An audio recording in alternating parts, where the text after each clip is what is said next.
Jahy-sama wa Kujikenai. Jahy-sama won't be discouraged, the great Jahy will not be defeated. Have you watched The Devil is a Part-Timer and also waiting for Season 2 of it to air? It has really been almost a decade. Hey, well, if you're impatient for Season 2 of it, then you better check out Jahy-sama, which is a pretty underrated show this season. It's surprising to see its rating pretty low, at 7.18. In short words, Jahy-sama is literally part-timer, but the main character is a loli. It shares the same concept with part-timer, aka a powerful being, in this case, Jahy-sama, the second in command just behind the Dark Lord, in the Dark World, or in this case, the Dark Realm, where they get beaten by a hero in that dark world and then suddenly our characters will be greeted to the wonderful world of Japan, or in short term, Reverse Isekai. Although Jahy-sama tries to be unique as well. It has these mana crystals where their power is stored. Our main heroine, Jahy, and her associates try to collect all mana crystals that are scattered throughout the entire war, I mean Japan. Once they do, they slowly restore their power and finally rebuild the Dark Realm. The art itself is nice. Silver Link has adapted another good anime. Although don't expect too much from the studio. They're a pretty above average studio, so don't get your hopes up in this anime. The OP is really good. It's perhaps like the third best OP this season, only behind Goddess Storm and Kobayashi SO, and the ed is nice too. The jokes mostly get me laughing. It also has the same vibe as Part-Timer when it comes to it, but somehow Jahy-sama is stronger in it. How is this anime so far? Pretty good. If you want to sit back and have some fun, this is another anime for you to watch. Another thing is the fact that every single joke has the exact same punchline and execution. Someone does something goofy or something bad happens and the characters obnoxiously shriek about it to explain the joke to the audience in case we weren't capable of comprehending the truly masterful utilization of comedy and pretense.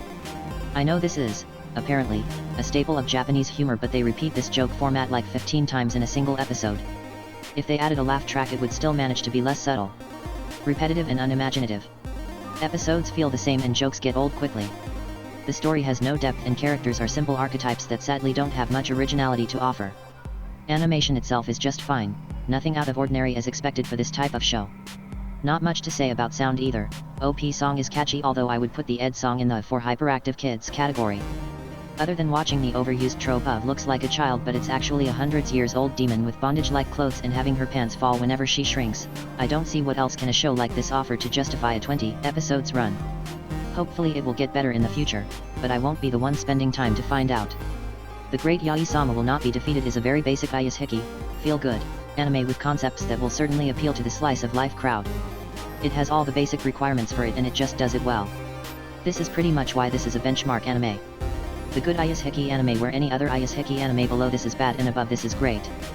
Jahy-sama is basically benchmark since it is, let's say, inspired to use the tropes of the more out there Ayashiki, like the very famous Kobayashi's Maid Dragon. They take them and just do what any soul does and do it well. It is slightly unique but sticks to the trope at its core. For e.g., since Maid Dragon S2 is also airing this season, I will give you character comparison to prove my point.